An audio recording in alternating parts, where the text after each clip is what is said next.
Either way is good.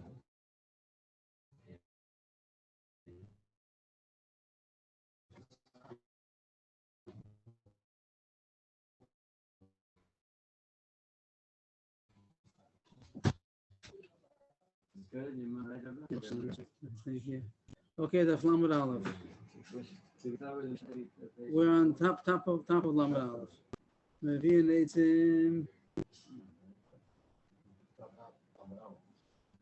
Lamed Aleph, top line. Mevi'in Eitzim min Asadim min HaMechunas min HaKapaf Afilu min HaMefuzah. So it's talking about how to get wood. So the issue over here is not clear, and the Gemara doesn't talk about it. We had a question before about Muktzah, and that spoke about Aremas Teven, Eitzim Sheva Muktzah on the page before Daf Lamed.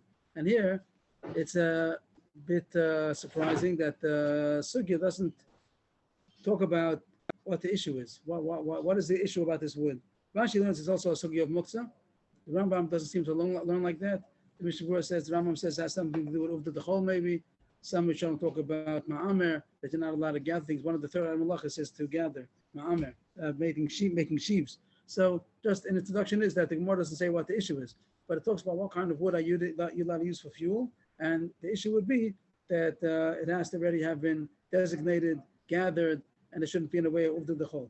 So I'll just read the Mishnah, then I'll just talk about a little Rashi, Rambam.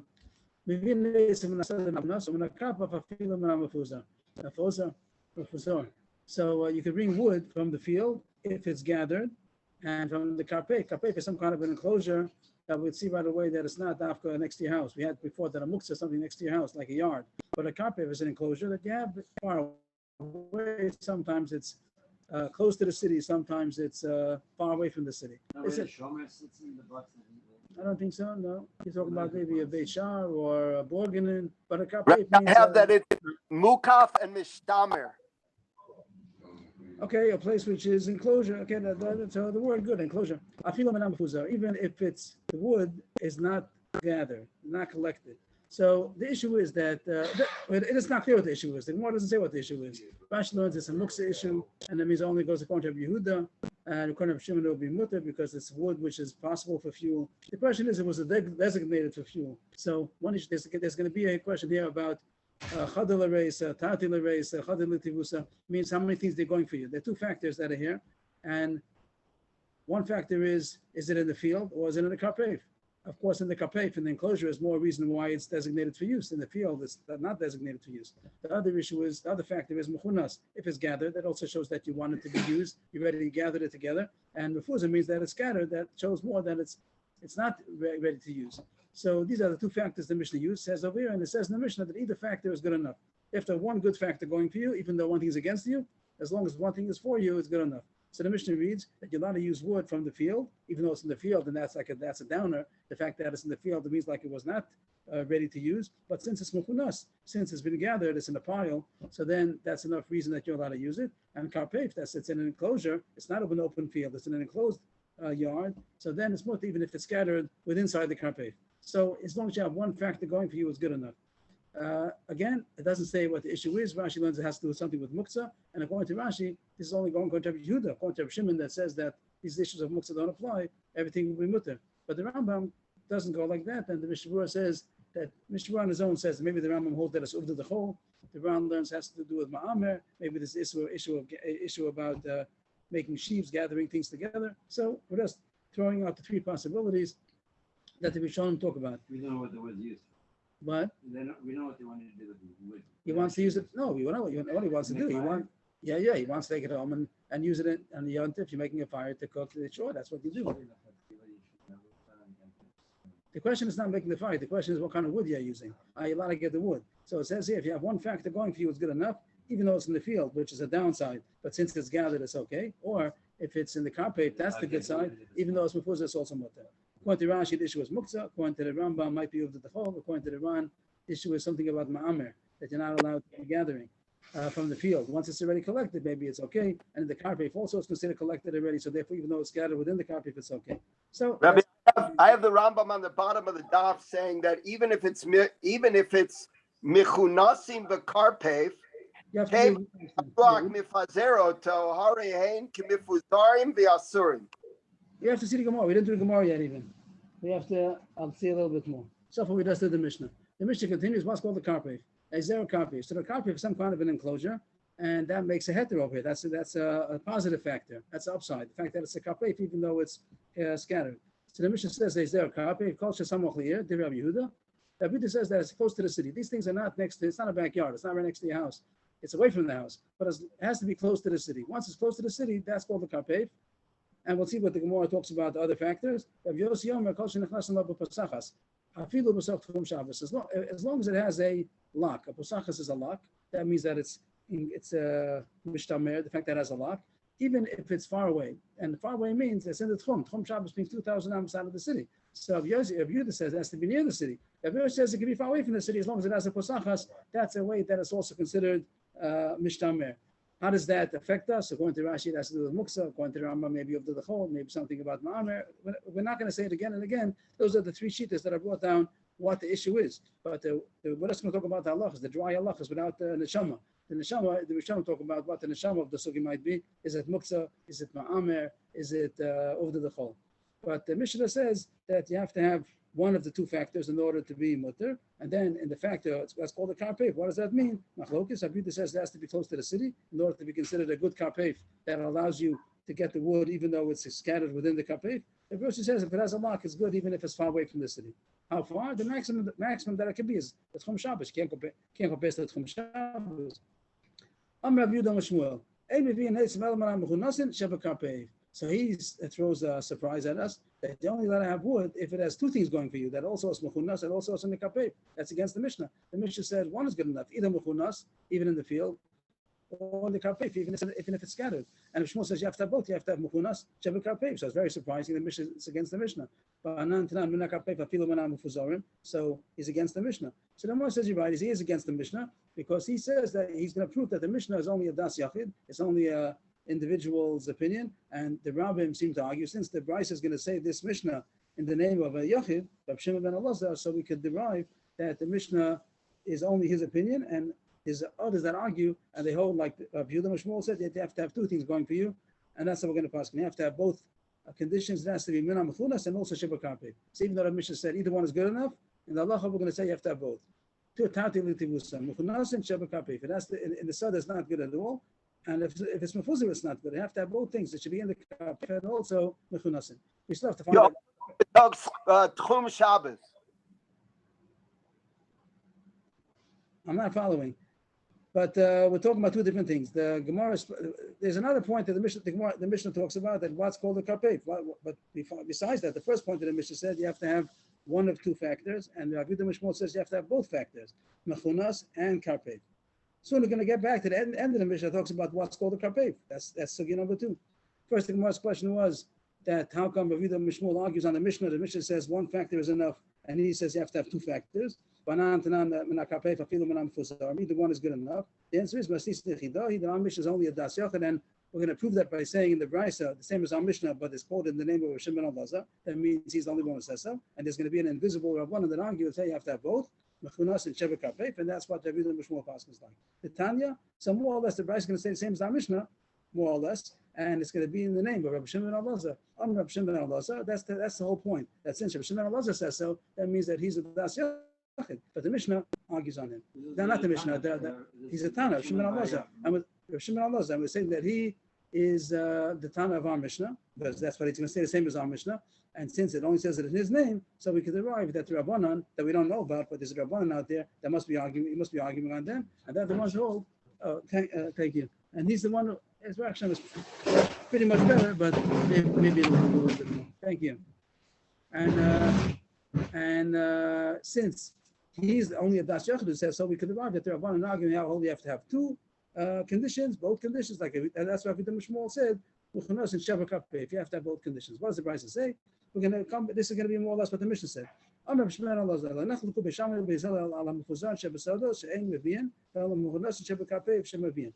didn't have any B'Shamai Beis Hillel in our Mishnah. Wasn't mentioned, but he's telling us this is Machlokes B'Shamai and Beis Hillel, and he said they don't argue on the two extremes. The two extremes is Mufuzar and Shebesados. Mufuzar and Shebesados means there are two things going against you. It's mefuzar, and also it's in the field. That's really bad. Two things bad. So then everybody holds that you can't bring, even though still is going to be masking that you can't get such kind of a wood.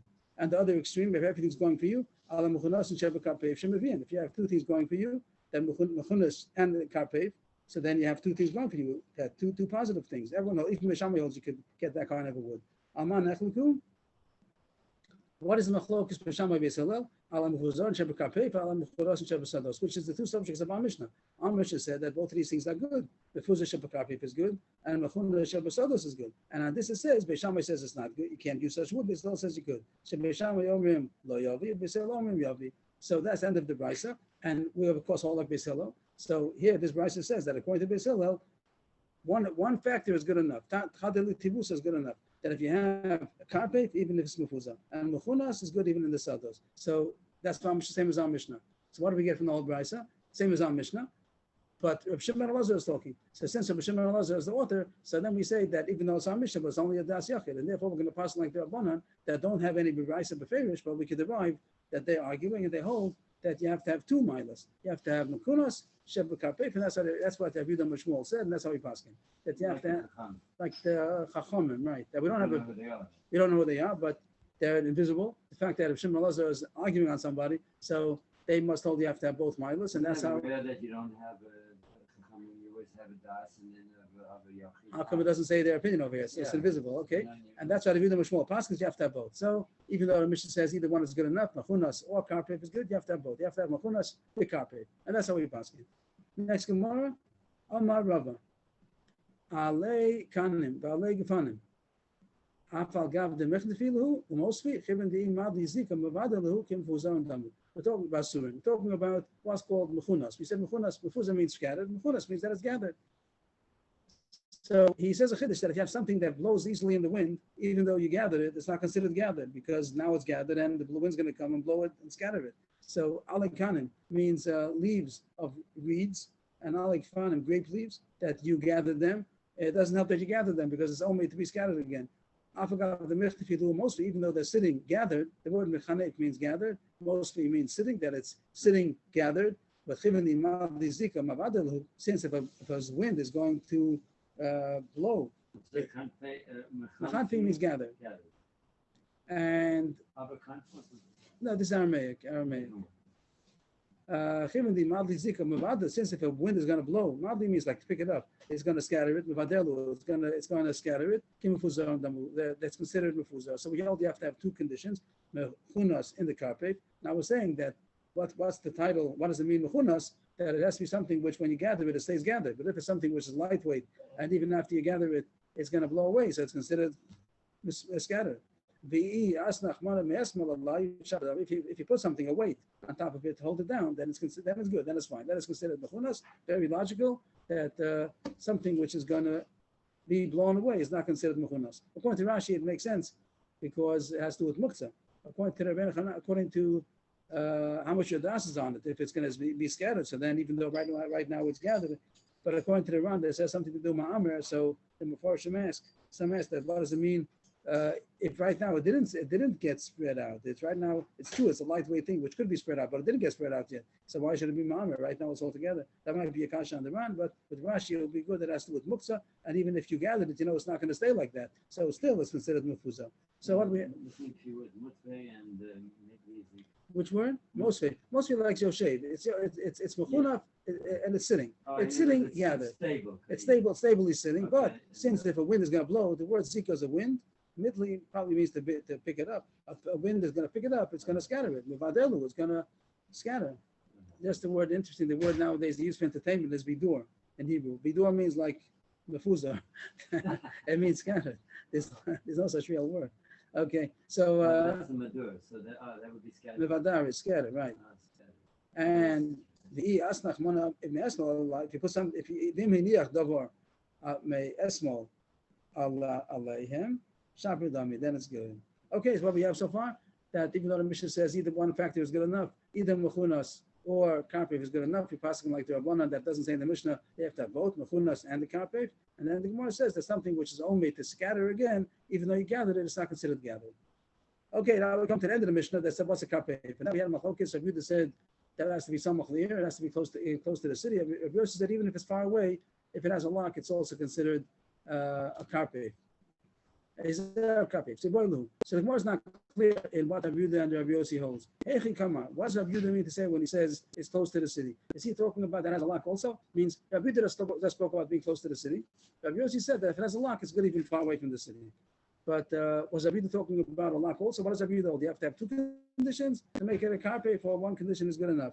So hechi kama. What does Rabbi Yehuda mean to say?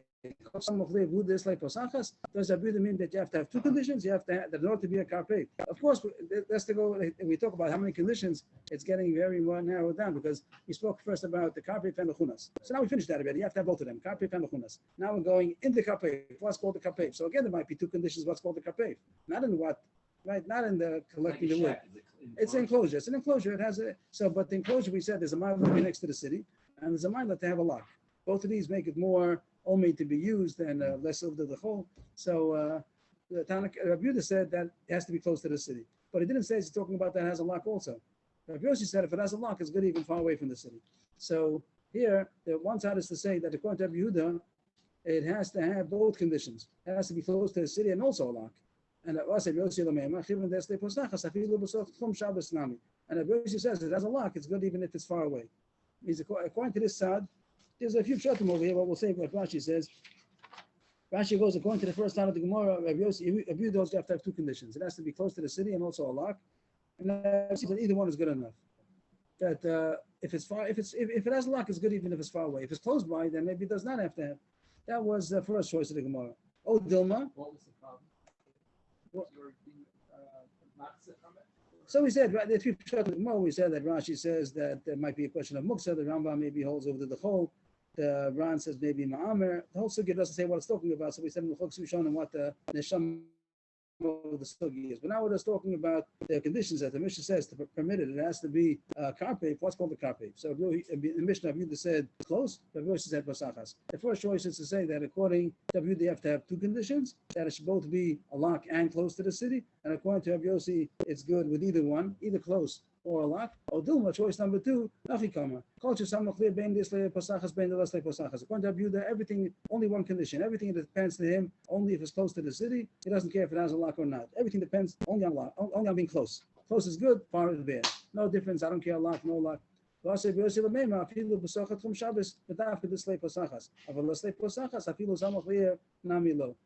the second choice, according to Rabbi Yossi, everything depends on the lock. That closeness is not a factor according to him at all. According to the second side of the Gemara, Rabbi Yehuda has one criteria, and Rabbi Yossi has different criteria. Rabbi Yehuda's criteria, everything depends if it's close or far. I don't care if it has a lock. And Rabbi Yossi says, I only care if it has a lock. I don't care if it's close or far. That's the Gemara's second choice. Tashma, the Gemara is going to now prove what it thinks the shot of Rabbi Yossi is. The Gemara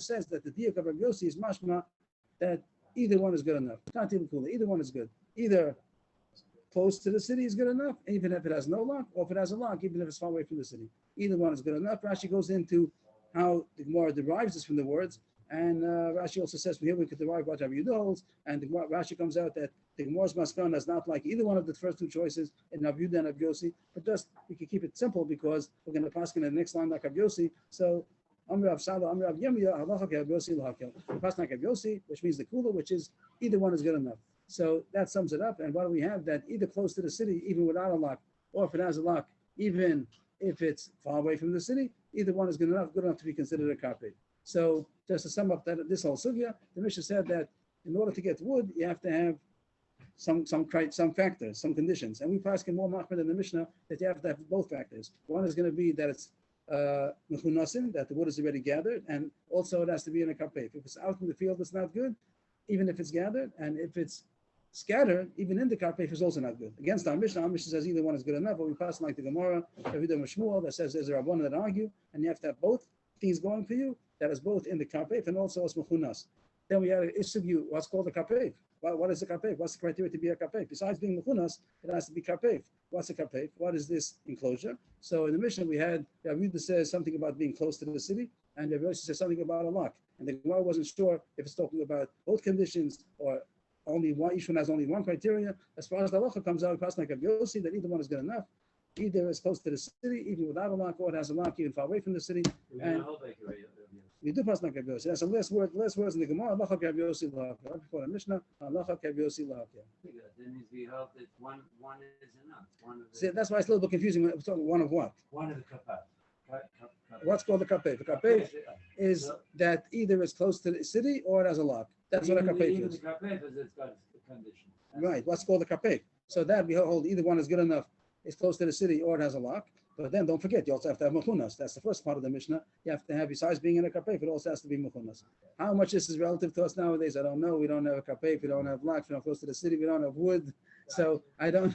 So the application is not so relative unless somebody will be living in such an environment. And like even on the roof, we have sheds, storage sheds. Right, but they're not about burning wood or anything. You're not going to take any wood to use for fuel or anything like that. So I don't know how relative it is. You have to pay the gas company before you. Not on The gas is homemade to be used. The gas is good that it's homemade to be, as far as muktzah or anything like that. There's no problem with muktzah or uvda dechol. Everything is homemade to be used for fuel. This is like having wood in your woodshed that's homemade. So our gas, our fuel is ready to go. That it's just used for fuel. It isn't used for anything else. Over there, they had wood. You have to gather it. You have to put it in the place that you're going to use it. It shouldn't be something that might be ma'amer and uvda dechol and muktzah. But we don't have all these problems. I mean, are we talking about the fuel for wood or maybe chairs for sitting? Here it talks about, no, if it's a chair, it's a chair. You know, I'm not going to build a chair. So if it's a chair, surely you're good. So we're talking about wood that has not yet been designated enough or hasn't been gathered enough to be, and that's the problem about you gathering wood on Yontif, or maybe it's a question of Moksa. Rambam says uvda dechol, but all these things are okay. The application, the halach is the way it says it, but I don't know the application. I don't think it'll apply nowadays at all. The Mishnah continues in the bottom of the page, and that's about chopping wood. Are you allowed to chop the wood on Yontif? So of course you're not allowed to chop it off the mechuber. If you have a tree, you can't go to the tree and knock down the tree. That's no question about it. But you have it ready. The logs are already cut, and now you want to chop it into a log in order to put it into your fireplace, into your oven, into your whatever you're baking with. So here it says, so first talks about what kind of wood you're using. So don't use a korah, don't use a beam. Maskana is going to be, the reason is because a beam is it's muktzah because it's chasar and kis. If it wasn't a beam, it's not a log. That's not a log. If it's a beam, that means it's something that's designated for building. So that's why you're not allowed to use it, because it's muktzah. And we said even if Shimon holds it, it's kind of muktzah because it's azi vashuchi, that it's going to be some kind of a chashav wood that you don't use for fuel, use it for building. So that's why it's muktzah even according to Rabbi Shimon. That's going to be the simple pshat in the Mishnah. The Gemara doesn't think so. It's going to take the Gemara a few lines to come to this maskana, but that's the law in the Mishnah easy. That the reason why you can't use koros is because it's muktzah, and even according to Rabbi Shimon, because it was designated to be used for building. It's some kind of wood that you don't use for fuel. It's a beam, not a log. It's a beam. It's been cut down, shaved down in the size of a beam. So that's why you're not allowed to use it, because it's a chasar and kis. If you want to use it for fuel, you have to designate it before Yom Tov. Even if it broke on Yom Tov. We had this back in the beginning of the Masechta. This is the Stam Mishnah. Yes, please. Okay, that Kol Shesh Rav Yontif means that it's broken. It means when Yontif came in, it was a nice beam, ready to be put into the building. It's building material, but it broke. If it broke, now you can use it for fuel. So now it's very nice. I want to use it for fuel. But no, we stop up and say, no, there's the issue of muktzah.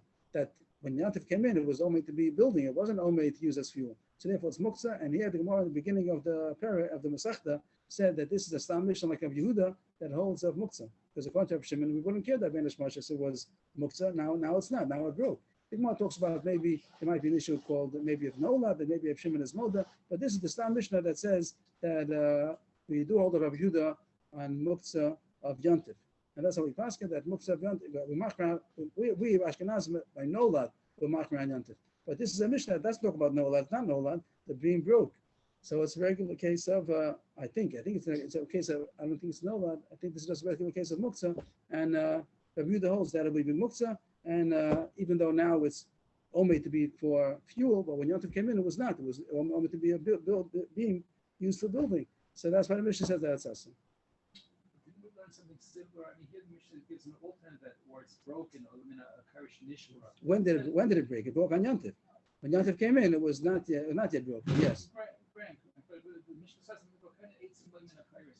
We learned that in from muktzah, right? If you put it into your storage place in the back of the house, the backyard, whatever, Yes, yes, that's what I was saying, that here is talking about Eitzim Sheba Muktzah. The Gemara said Eitzim Sheba Muktzah means Arzi Bashuchi, such kind of korah. So then this korah means the same thing. It means that it's a beam which is designated for building, and therefore it's Muktzah even according to Rav Shimon. So what's the difference between that previous Mishnah? That's a nice question. According to the Pshat, there are two Pshatim over there. According to one is Rabbi Yehuda, that was talking about regular wood. According to the other Pshat, it meant after building beam. So then Yasin Kasha, how come the Mishnah repeats itself? Nice. I don't know the answer. These are things that were used for something else, and then they became available for firewood. The case of the Kosh and Ishbra when it broke. The first line that it says Minakoros, the first case that it says Minakoros, that means it's a building beam. So then it should be the same as the Mishnah before. Rabbi Lezer is asking it. The Mishnah Daf Lamed over there, it said Lo be'etzim sheba muktzah. The Gemara said one shot over there that it's talking about Arzi Rashuchi, that is building material. So it should be the same thing. This is in your actual courtyard. There's no difference. If it's designated to building material, so then it's building material. So there's no. That's what I mean. So it's whereas the others are real beams. They're good for wood. The ones in my cave. No. He's not talking about he's not talking about the top of the page. He's talking about the page ago, Daf Lamed. Over there, top line over there, Eitzim Sheba Muktzah. A different sugya. The previous mission seems to be the same thing. According to this Strata, seems to be the same thing. Nice point. I don't know the answer. And then the Mishnah ends off about how you're allowed to chop. When you chop the wood, first spoke about what kind of wood you should use. So don't use these kind of woods because they're muktzah. But you also, even if you're using a permissible wood, like we'll call it the regular firewood, you have logs that are in the woodshed ready to be used for firewood. But don't use a kardom or a magera or a mangal. A kardom is an axe, magera is a saw, and mangal they say is a sickle, but it's a kind of a sickle that was also used not only for wheat, it was used also to chop wood. So I don't know what it is exactly. Some kind of a knife which was also used for wood. Means you're not allowed to use the regular kalim of chopping wood. A kofetz is usually a cleaver, something used by a butcher to chop meat, and you can use that to chop the wood also. Of course, it's not going to be a big log, but it's going to be something that you can use a kofetz for. So that's good enough. Means we don't. It's not professionally wood chopping. Right. We don't want you to use a regular. Could be over the whole. That it's 2 weekdays, so we don't want you to use a regular instrument that's used for chopping wood. Use something which is not usual, like a butcher's cleaver. Okay, so we have two halachas in this Mishnah. One was about what kind of wood you're not allowed to use, and then what kind of tool you're allowed to use. One is the wood, one is the tool. So the wood should not be muktzah, and the tool should not be a professional tool. I have a Lazi Rashi. I don't know what the patch is. He says matzah, me'in garza. Like an axe. A garzon is an axe. An axe. I see. He's going on the mago.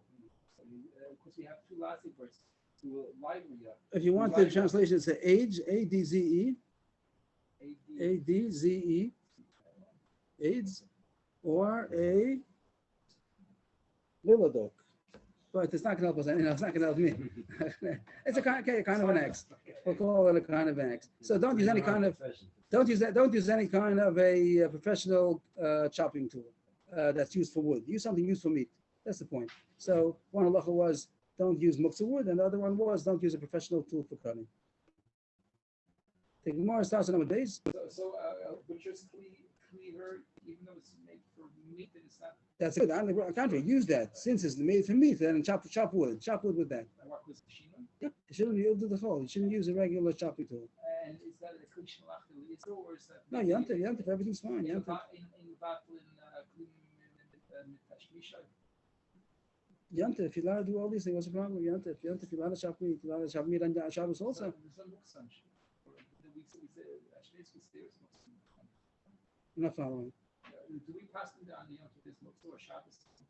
But it doesn't do with muksa. An axe is not muksa. It's not a cleaver is not muksa. Even chopping, we don't know why it should be muksa. You're allowed to chop wood. It's saying halacha that don't do it in the regular way because it shouldn't be able to do the whole. So take a butcher's cleaver instead of using an axe.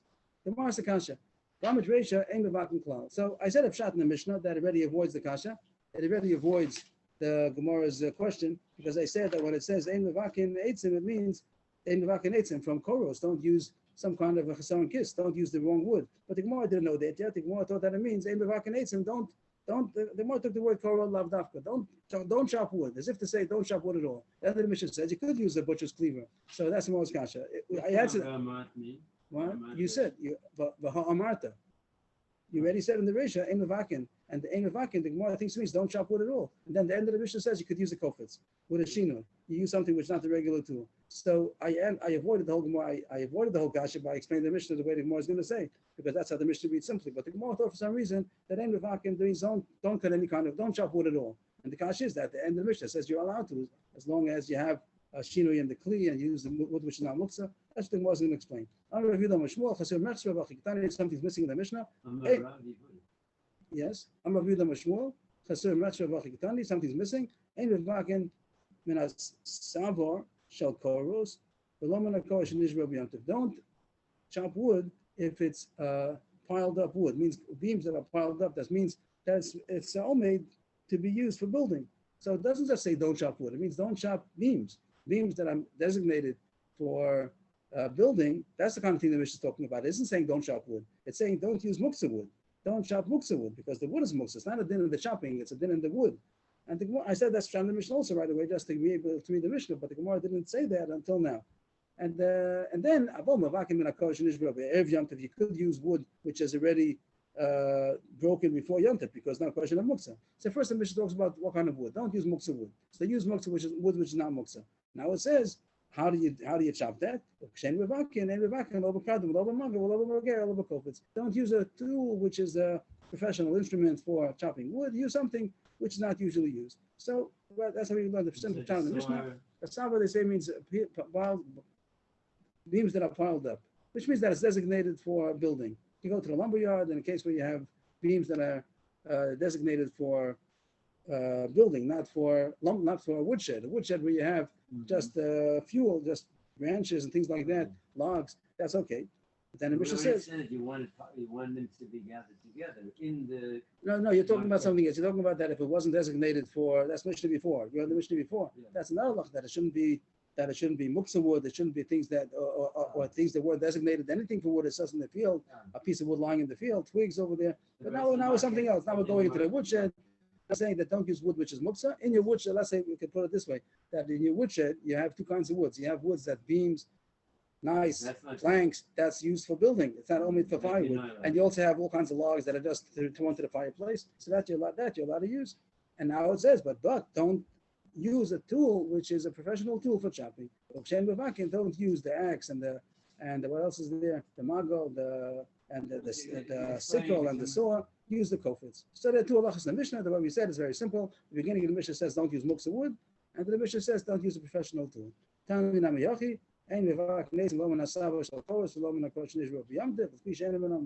Mishnah is talking about it. It says Ein Mevakin is not saying don't chop wood. It really just means don't use more wood which is muksa. So even though the Mishnah it said Ein Mevakin, that's why really about Kota Gemara. That it should have just said that which wood is muksa. It said don't chop. So that's a little bit misleading because the point is not the chopping. The point is that the wood is muksa. So the Gemara says that's what it really means. Don't chop muksa wood. And then even when it's not muksa wood and you may chop, but do it in a way that it's not a regular instrument. Use a shinoi of using a butcher's cleaver.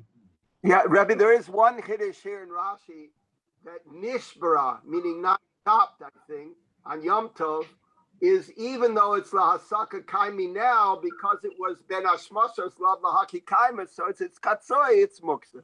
Right. That's what we said. That the Mishnah says kosher nishbara b'yom tov is a stam Mishnah like Rav Yehuda. The Gemara in the beginning of the Masechta said that this is the Mishnah that says like Rav Yehuda that there's issue of muksa. That since ben ashmosos it was a beam, even though now it's a broken beam and it's all made for firewood. Since when Yom Tov came in, it was all made for building. So it's muksa. This Mishnah is a stam Mishnah like Rav Yehuda. The beginning of the Masechta, the first page, it wanted to say the person like Rav Yehuda, Rav Shimon. So the Gemara said by Shabbos, stam Mishnah like Rav Shimon. By Rav Yehuda, stam Mishnah like Rav Yehuda.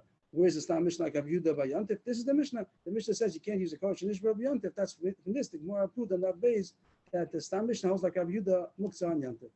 This is the case that a beam broke on Yom Tov. So when you were going to get your wood, your logs from the woodshed, and you by mistake you pushed the beam and it fell and it broke. So you said, okay, we'll put this it's not going to be building anymore, put it into the pile of logs. But you say, no, it's muksa konchav yuda, it's muksa konchav shimon, it's okay, because right now it's only useful for firewood.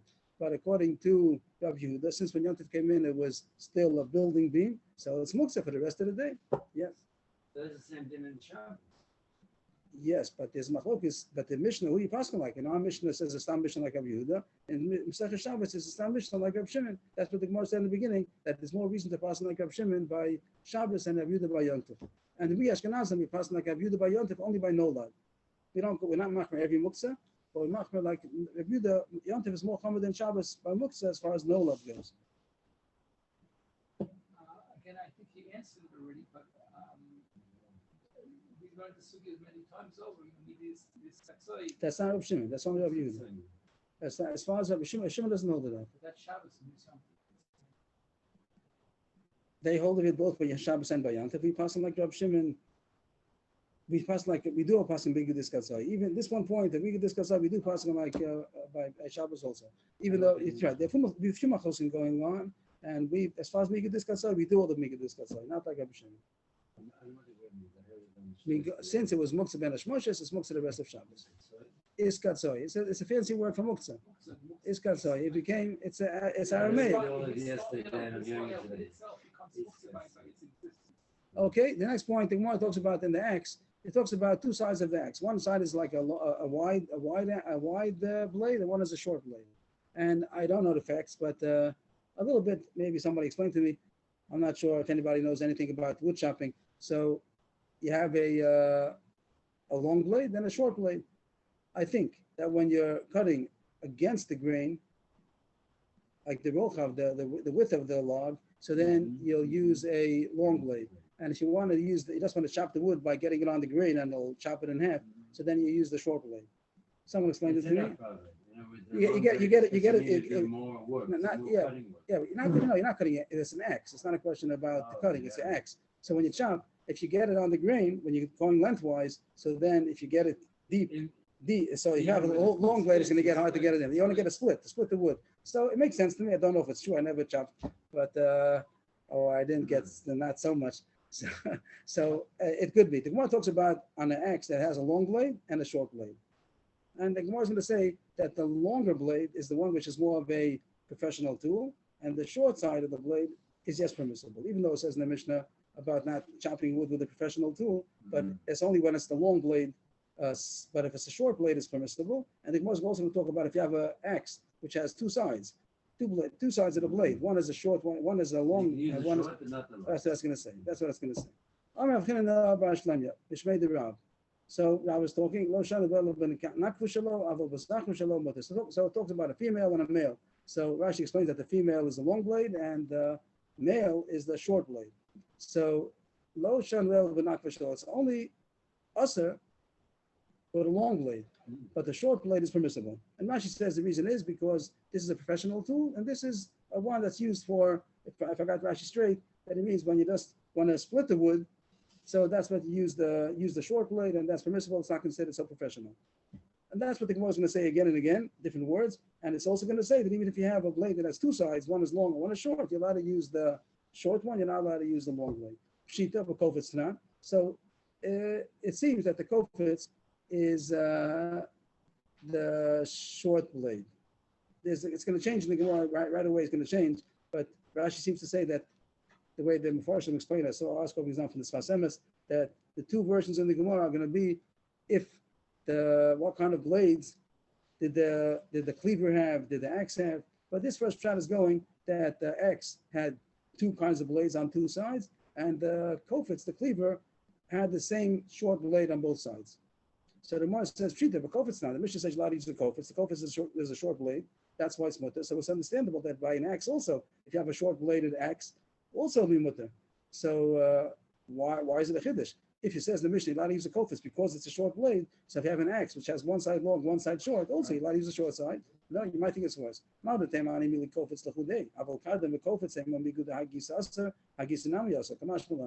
If it says kofetz is mutter, it's because both sides are a short blade. That's why it's mutter, because it's not going to make any mistake.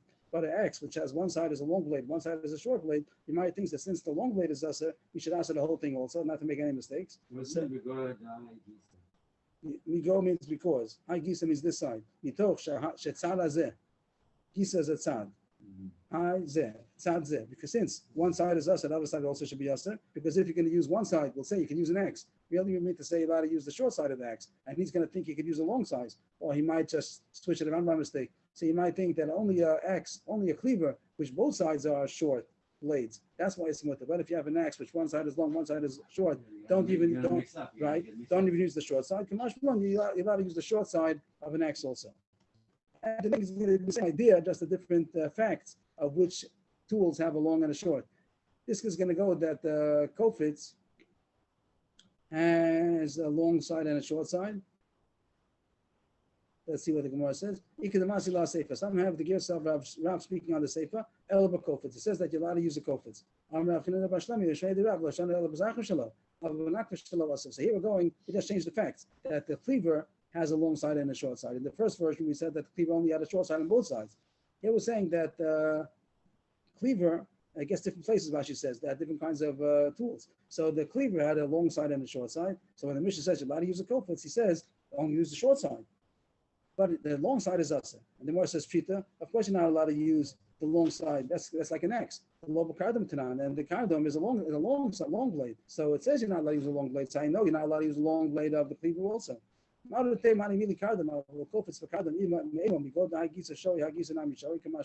might think it's only us that use the long blade when it's a kardom, which only has a long blade. But a tool which has both a long blade and a short blade, you might think both of them are mutter. The opposite. One second, please.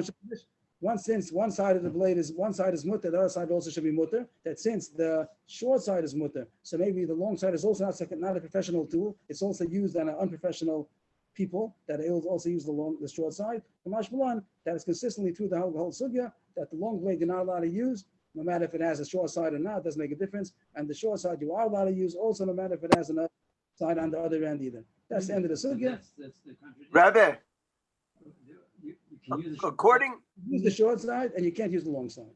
according to the way you're reading, Rashi is saying that nekevos means long Yes. and sichris means short. How do you get that? Rashi doesn't say that? I don't know. I would Rashi. the Let's jump to Rashi.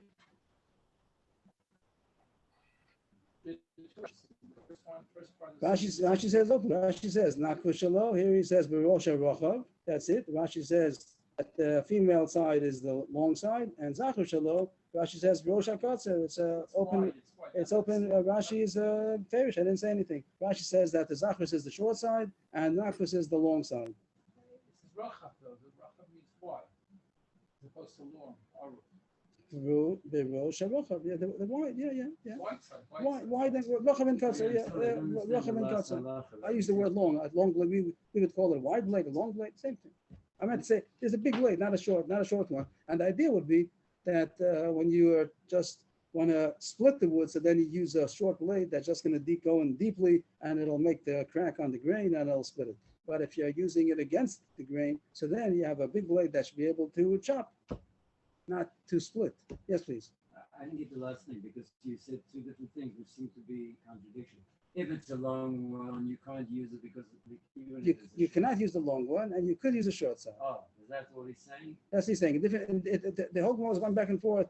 If it has two sides, if one instrument has both sides, a blade on both sides, We know so about me, you know. at the Maskana is that you don't confuse it, and you don't say if one is us and the other is us. You don't say if one is mutter, the other one is mutter. In all cases, if it's a singular blade or it's a double blade, you're not allowed to use the short one. You may use the long one. You're not allowed to use the long one, you may use the short one. Right. And we're talking about a hatchet. I mean, what would be a hatchet? You know, a kofar. I mean, A kofar is they translate as a butcher's cleaver. Rebbe, it makes more sense to me the way you're reading wide and narrow. I'll tell you why. Because also the way we describe a woman in the Chumash is that she's made wide on the bottom so she can carry babies. I don't know if that's what the Gemara is referring to, but with the mashal of male and female, I'm not sure. But Rashi's clear that that's what he says. Oh, yeah. We're remembering what the creed is. Both of their fathers were butchers. So it's got a handle and on top, and then it's like a flag almost. With the flag is metal with a very. So you call that so then you call that like a wide. The Gemara calls it short. The Gemara calls it short. Maybe in comparison to a axe that's used for wood. Yes, but don't forget it's a one-handed vessel. as Here it talks opposed to about, here it all, a but here, gas, which so is Rashi double. says that it must be that in different places there are different kinds of tools, because Rashi here talks about that the kofis also might have two sides Yeah, to you it. can As imagine Achsan in the that in the Kevis. last, 900 years, things have changed. Even in, so here, Rashi in the two pshat in this way is Fasemis. I wouldn't have made any sense out of it.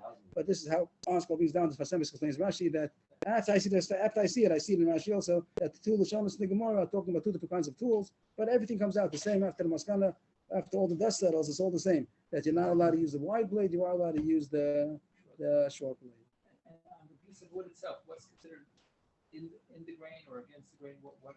Oh, this I use my. This is Rashi. This I taught myself that when it goes with the grain means with the grain like in here. This is called with the grain. If you have, if it be a log of wood, so then you get it. If you get a good cut, Yeah. it'll cut it in half. Remember, it's simple. The trunk of a tree, Yes, if you go up the tree, that's with the grain. yes, If right, you go against the tree, right, that's right, against the grain. right. Whenever you're chopping a Because tree you're down, against it, it's round. whenever you chop a tree down, you're going against the grain.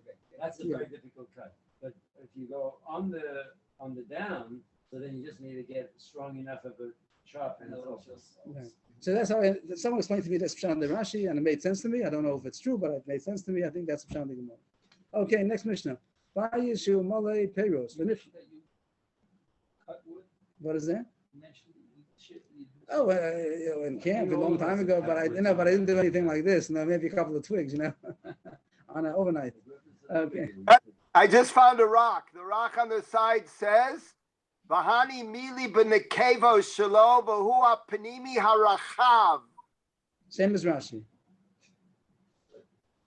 I'm not sure why same as Rashi. Everything's good, right?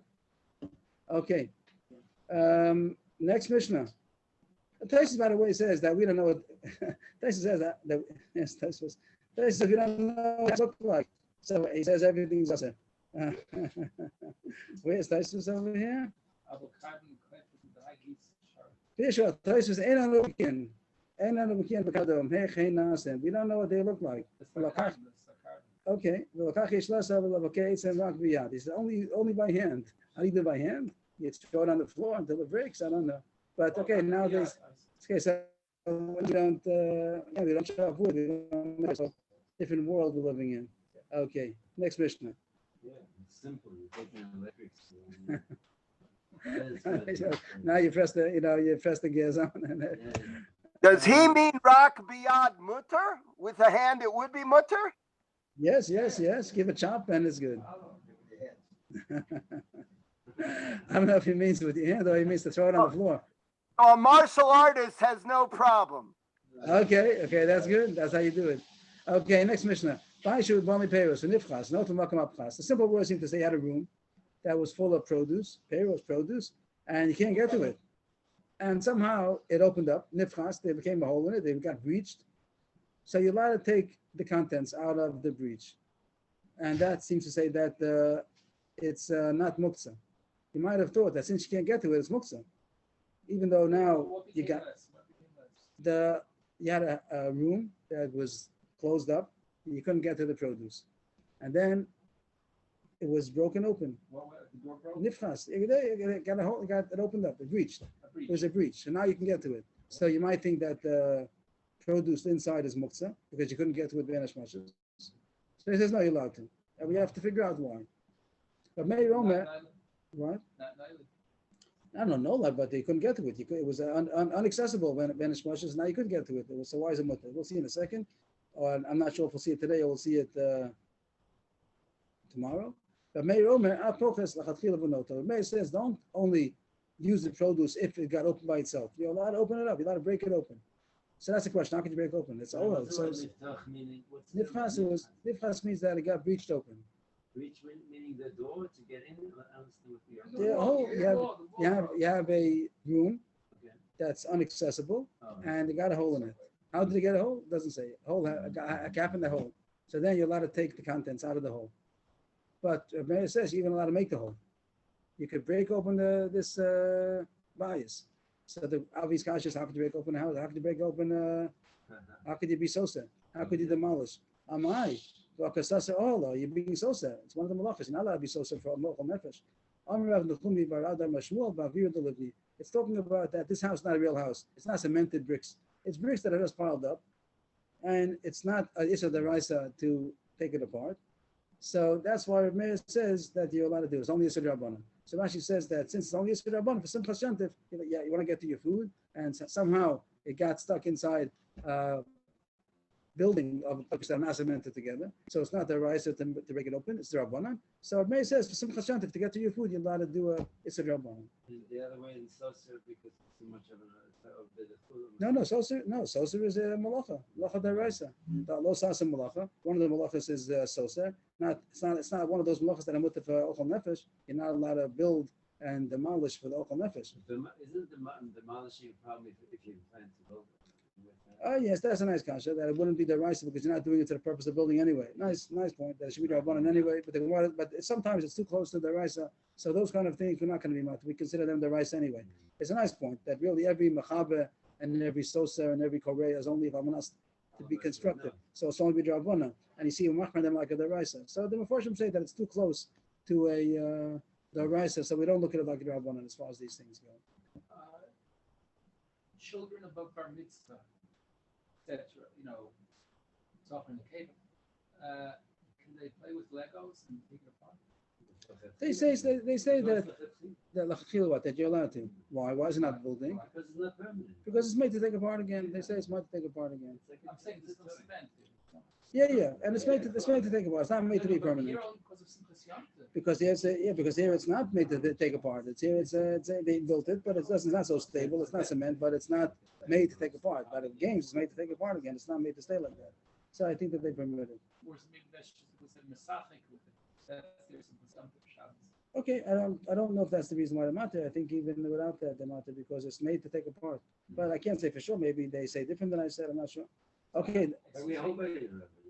No. Okay, I'm not saying decisive. I'm not sure. I remember in Shmir Shabbos that Lego is lechumra. Other things are lekula, but because Lego fits tightly, it's lechumra. But I'll check it. Okay, thank you. Excuse me. Also, let's say a cot, folding cot, and now you unfold it and you put on the mattress. So they say things that are made to open and close. That's made to open and close like that, so it's more permissible unless you have to mamash put it together. But I don't know the details. But in general, something that's made like all these foldable things that are made to open and close, so you're allowed to. Enough to read that you buy a new boulder, you build a baby in two parts. You're building it for the first time, surely not. Right. But if it's already just meaning opening and closing. But the Mar's kasha on this that even if it's avir delivery, it still should be muktzah. Eini v'amar Rav Nachman hani livni dayatam mibinyana shari l'tatlinu b'shabata hol v'chazi l'mizgalayu. He talks about bricks. So he says if you have bricks left over from a building, you're building a building and you have leftover bricks. So he says that they're permissible on Shabbos because they're designated on default to use them as to sit on, to lean on. I probably still have bigger bricks than we have. There are small bricks. What are we going to do with small bricks? We have big bricks. The bricks on those days were 3 tefach and 1 tefach and a half, pretty big bricks. So people use it for a chair. So even though they were originally designated for building, once the building is finished, the leftover bricks are automatically designated for sitting on, leaning on, so therefore they're mutter. But sharginu, v'adai aktzinu. But if you pile them up, that means you're designated to be used for building again. So the Mar's kasha was this, Avir the Livni, that this case you're talking about, even though it has no cement, but it's still muktzah. So the boy is asking that still, according to Meir, it still should be yasser because of muktzah. Reb Zera, Yom Tov, Rambam, Alo Shabbos. The only Enechan, Meir is only matir on Yom Tov, and Rashi says because the Simchas Yom Tov, it's not as chomer as Shabbos. It's not like Shabbos that it's a malacha. That the muktzah of Shabbos is more chomer than the muktzah of Yom Tov, because we're making for Simchas Yom Tov. So Meir says you're allowed to. So we have shot in the Mishnah that Meir says, the end of the Mishnah, it says that you're allowed to break open this building. Is only when it has no cement and it's only a rabbanan and umatet for Simchas Yom Tov, even though it might be a sosa rabbanan and it might be muktzah, but it's all rabbanans and therefore umatet for Simchas Yom Tov, but on Shabbos not. Tani nam yachti, but Meir Omer apochas lachatchila v'notu b'Yom Tov amru avlo b'Shabbos. That's the end of the Gemara. That even Rav Meir is only matir on Yom Tov and not on Shabbos. And Rashi says because of Simchas Yom Tov will make on this issue of muktzah. Where's the Rashi over here? Right before the spread, because the mutaf nefesh so we're not there, even if it's Israel Rabbanan of Muktzah. Below the Shabbos, it is Muktzah, and we're not going to be mat there. So that's the end of that Gemara. And just the question remains that there are Tanakama that says that you're not allowed to break it open, but it's not Muktzah. Why is it not Muktzah? The food that you couldn't get to, why is it not a muksa? This has very The food itself. applications. Want the food, right? I was also Even gonna ask even you, according- because in a place that's closed off. and even according to Tanakama, that says you're not allowed to break it open, but if it got broken open, you're allowed to take the produce. It doesn't say why. So Rashi says that it's only it's a Rabbanan to break it open. Is Rashi? Rashi over here. Here's Rashi. Rashi in the Mishnah says, "Notel makom apchas." He says they don't say that the food is muksa because you couldn't get to it. Rashi says the reason is because since, as the Gemara is going to explain, it's only Issa Rabbanan to break it open, so that's why it's not muksa. Since only Issa Rabbanan was in your way to get to the produce, so it doesn't make the food muksa. He brings another Gemara similar to that. But the other Rishonim argue on Rashi, and they say there's a bigger heter over here. Even if it would be an Issa Deraisa to get to to break it open, because even if we this the rice, Rashi is because only was Issa Rabbanan. And standing in your way to get to the food. That's why once you got to it, somehow it happened by itself. So it's not muksa. The other Rishonim, the Rambam, the Rif, they say the Ramban also. They say that it wasn't aser machos atzmo, means that there was no iser on the food itself. It just was blocked. It was inside a room, and that was blocking you, but it wasn't inherently on the produce. So he says that doesn't become muksa. That's a big heter that the Mishnah says better to Mamacham like Rashi that says that if it's iser the rice, then don't use it. But there is such Rishonim that could be that the Ikhalach is like them, that if there is the rice on the food that's blocked. Is no- blocked in, the or only- the rice on the building that you're knocking down. the Isser that was on the building, you're not allowed to block down the building. Even if we miss the rice to knock down the building, but since the produce was not, there's no Isser on them, they were just inside, they were blocked. Whatever, you want to eat it. But they were in the Isser the rice that was blocking because the building. So that doesn't make the food muksa. The food, if the food itself would have been an Isser for some reason, then it went off. That was muksa ben hashmashas. Here, the fact that it was just blocked, it was inside a container that you couldn't get to, it doesn't make the thing muksa itself. So it's good to remember that idea. It might have something to do, let's say, by something's in the refrigerator, or with the light open, things like that, those kind of things that you don't say, so you couldn't get to it. Are you going to say the food is muksa? Let's say the light was left on in the refrigerator, and you couldn't get to it. You're not allowed to open the refrigerator. So are you going to say that the food becomes muksa? So this would be a reason that it should be mutter, because nowadays if you got a guy, if the guy got it open, ask the guy, please open the refrigerator. So or you ask him, tell him hand I left open the light, and he gets it, he opens it up. But maybe the food should be muksa. But this Rambam would permit it because there's no muksa on the food itself. It only was blocked by Nissa to get to it. So then you don't say that the food becomes muksa. So this has application to us nowadays also, even though we don't have buildings around our food, you do have sometimes the refrigerators around the food, and it might be also to open it up. So the heter is because there was no Issa muksa on the food itself. It was blocked by the Issa deraisa. So then if somehow it got open, so the food is not going to be muksa. So it's not over here. Yeah, so it's still many lines on the page still, and we're also a block behind still the rest of the world. But it's not. I heard that many parts of the world are also behind. I heard that we're not the only one. So, but this is Amar Shmuel. It's a new sugya, so we'll stop over here and Bezhem to be continued tomorrow. So if you have your storage, Rebbe, 1 second, please. Blazer is talking. if the storage area for food is locked, you lock it for Yom Tov or Shabbos, it becomes muksa. We're saying not that if only the issue is on the container but not on the contents itself.